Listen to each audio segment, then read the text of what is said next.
ওকে এটা যাও তুই দিয়ে এককাল বিয়া তো হয়ে গেছ মেহমান আইলে আত্মীয় স্বজন আইলে এখন লাগে একটা হাসি খুশি আনন্দ ফুর্তি দিয়ে কথাবার্তা করতে বাবা তুমি একটা কামারো মুখে গোটা সাইড পেস বালিশ দাও আর ওই এসির একটু সাইড দাও গ্রামে ওই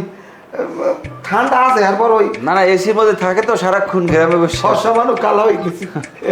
চাচা এসি এসি তো শুধু আমাদের বেডরুমে আছে ড্রয়িং রুমে তো কোনো এসি নেই লাগবে না তুমি ওই জালনা ভাগ তুইও আমাকে খুলে আইবে না তুইবে না রিমি কি একটা মুসিবতের ভিতরে পড়ছি একজনে চাই এসি একজনে মাঝ রাইতে চাই খাওন আর একজনে চাই ভিউ আমার আর মাথায় কোনো কাম করে না তুমি একটা কাম করো এই ড্রয়িং রুমে একটা বিছানা লাগছে তো আমি গেলাম মামা আপনি কি বাইরে যান কষ্টের ছোটে একটা কাজ করেন আপনি একটু কাঁদতে পারবেন একটা ব্লক করে এই যে আত্মীয়ের কষ্টে আত্মীয় বাইরে চলে যাইতেছে নাকি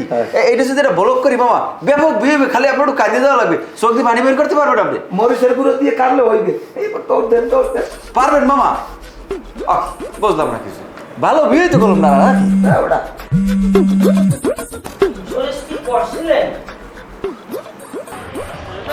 এই দোকানদার দাদাভাইয়ের সাথে আমার একটু ব্যবসায়িক কথাবার্তা আছে 2 মিনিট আমি কথা বলবো আর কি দাদাভাই দোকান তো মাশাআল্লাহ সুন্দর আছে খালি এই চাউল ডাল বেচলে হইবে আর জীবন তো চলবে না আপনি কি ফিউচারিস্ট রিসার্চের কথা শুনছেন তাইলে আপনার সাথে আমি একটা পার্টনারের ব্যবসা করতাম এই আসলাম ভাই আপনি শুধু শুধু এই ব্যাটার ব্যবসাটা নষ্ট করেন না এই ব্যাটা শান্তিতে আছে ব্যাটার একটু শান্তিতে থাকতে দেন আপনার লন বাসা লন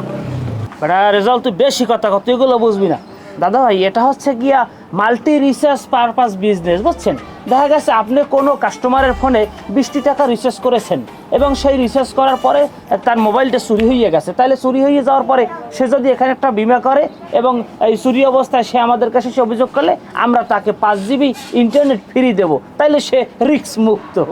ভাই মানুষ ইন্টারনেট দিয়ে কি করবো যদি তার ফোনটাই চুরি হয়ে যায় আর মানুষ সামান্য 20 টাকা রিচার্জ করতে এসে আমার এত পেশা শুনবো মানুষের এত হাজার কাম হয়ে গেছে আরে ভাইয়া দাদা ভাই এটা তো একটা কৌশল মাত্র দেখা গেছে একটা লোক যখন আপনার দোকানে 20 টাকা রিচার্জ করতে আসবে তখন তাকে আপনি একটা ফ্রি টক টাইম অফার দিয়ে দেবেন বিষয়টা হচ্ছে সাপোজ মনে করেন সে যদি কথা বলতে বলতে তার গলা ব্যথা হয়ে যায় আপনি তাকে অফার দিয়ে দেবেন যে কোম্পানির তরফ থেকে একটি চকলেট তাকে ফ্রি দেওয়া হইবে এটা হচ্ছে একটা চমৎকার বিজনেস দুইজনের মধ্যে এটা 50-50 থাকবে আমরা দুইজনে মিলে এই এলাকায় ব্যবসাটা ছড়াই দিলাম আরে আল্লাহ আরে সোবাহান মাহবুদ আপনি কি পাগল নাকি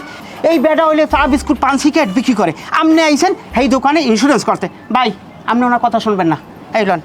বাসা লন বেটা রেজাল্ট তোর